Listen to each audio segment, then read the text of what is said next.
Hello, I am here in Prague. I am taking a walking tour of the old city of Prague. So when I see something interesting, like before, I'll just hop in and film it for you. So let's go see what we see. These houses, I guess, are a few hundred years old, but it's all original because the Prague was not bombed during World War II. So unlike much of what I saw in Germany, it's not like this is all brand new. This is all original. The city is pretty much unplanned over its development, so a lot of these, winding streets, kind of what you'd expect from a lot of old world cities. But yeah, it's pretty so far. There's a vegan restaurant here, which is good to see because the food here is pretty meat heavy. And here's my tour group right ahead of me, just on a 2.5 hour walking tour. I just book pretty much every time I go to a new city. I book a free walking tour. They're tips based, but they're usually pretty good. I think we're kind of weaving in and out of the touristy areas. So clearly we're still in the tourist area, but that's usually where these walking tours begin naturally. And they're often touristy for a reason, because look at this. Just beautiful. Oh my gosh. So cool. Now this is pretty cool. So this clock is a lot of information, and I'm honestly not sure how much to believe. There's a story about how the guy who made the clock had his eyes gouged out by the government so he wouldn't make one as beautiful in the world, and then he broke it to get revenge. Stuff. I'm like, I don't know how much of that is myth, but the clock is very impressive. Shows a lot of information. Apparently more than half of the parts are still original, even though it was built in the 1400s. And this is neat to me. You see how there's kind of a sphere there in the middle? That's the Earth, and you see the sun and other astral bodies orbiting around the Earth because at the time that's what they believed. So I think that's fun.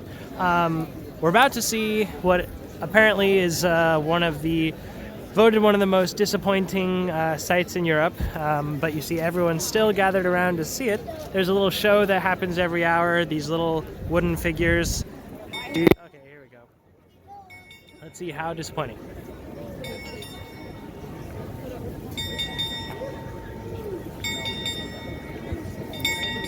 You see these guys, they're all nodding no. Like, no, no, and except for Death is nodding yes. He's like, yes, time is coming, you're going to die. And the guys are like, we don't want to die.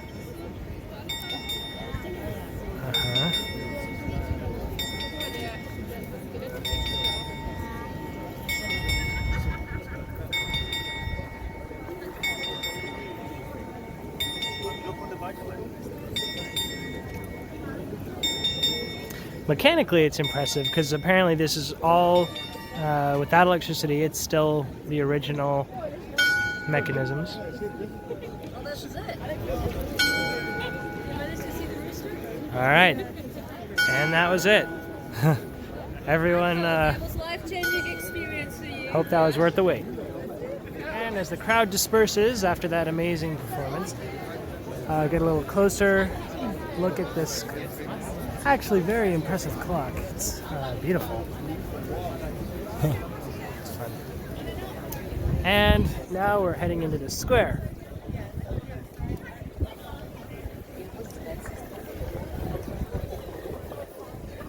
Quite pretty, if you ask me.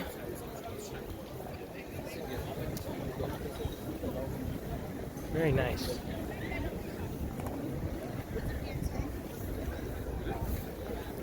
Climbed up here. My tour is right here in this little group. I'm just getting a better view for you. And apparently the churches do not have very high attendance. This is, I guess, a more atheist country than most I've been to in Europe because they were a socialist republic for a while. Not actually part of the USSR, but part of the Warsaw Pact and close with the USSR. And being communist for over 40 years converted a lot of the population away from Christianity. So the churches are still here, but apparently lower attendance, and I guess they do a lot of like concerts and stuff inside of the churches to raise some revenues to keep them standing and maintained. So an interesting bit of cultural history there.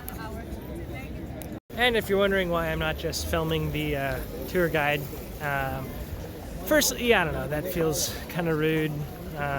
They're out here, this is their job. I don't know about putting them online and stuff. And also, some of these tours are better than others. This is not the most exciting I've been on, but still good and still getting me out to some of the cool sites.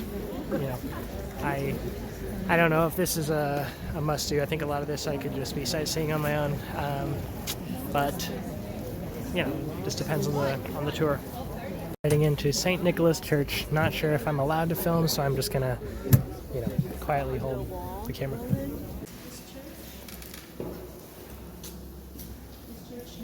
Wow.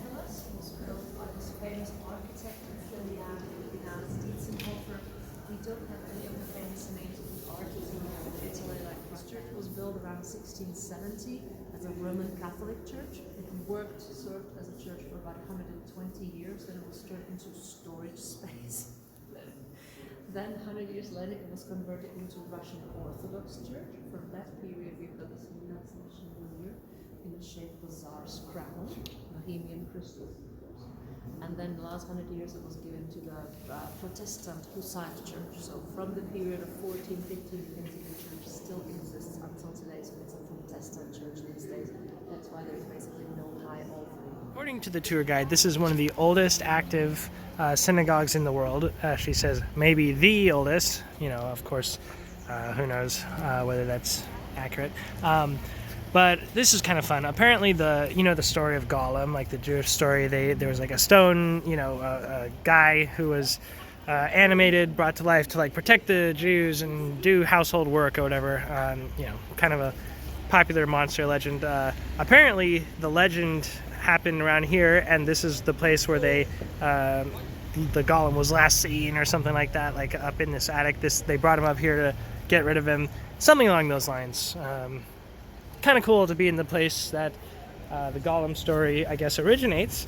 I don't know how much of everything I was just told, to what degree there's accuracy. This is that kind of tour where they say the local myths, but don't frame them as like myths and then give you the facts. They just kind of say, this, tell the myth as though it's real, and I don't know. I know they're trying to make it fun, but when they're like, oh, this is like where the Gollum died, and I'm like, well, that Gollum's not real. So I mean, I know it's implied, but it makes a lot of the facts that they're then saying along with the story, I'm like, I don't know what to believe. Like when they say this is the oldest like active synagogue, I'm like, is it though? Because you also just said this is where Gollum lived, so who knows? In terms of the age of this building, is that the street level is much higher than the actual building. The building kind of descends to lower than street level because, as one of my favorite phenomenons with old European cities, is how the old buildings in the old parts of the city, they'll be lower than street level because the streets are usually built on top and they're repaved and this and that. Sometimes the city gets destroyed and they just build on top of it, and so the ground level rises.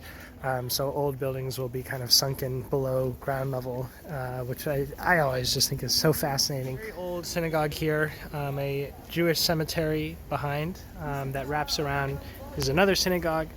Here's some more of the Jewish cemetery, and like I was showing you before, the synagogue up here with the Gollum legend. And this area was occupied by the Nazis. It was one of the earlier occupied regions towards the beginning, kind of pre-outbreak of war, World War II through the rest of the war. And most of the Jews in this quarter were deported and killed.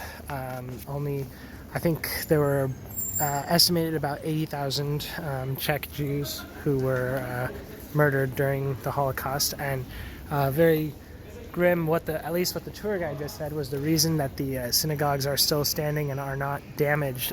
They were basically being used as storage for the stolen belongings of the deported Jews. But the reason that the buildings were left standing, supposedly the Nazi leadership here pictured after the war having these synagogues as a monument to an extinct race. from this part of Europe in the Jewish quarters are, you know, usually pretty downer stuff, but as an understatement. But at least the history is still here. As you can obviously see, some time has passed. I finished up the walking tour, then I grabbed dinner with some people that I met, came back to my hostel. I'm heading to a grocery store now. So anyway, that wraps up this video. Hopefully that was enjoyable, and I'll continue making these and keeping you in the loop on what I'm up to. Adios.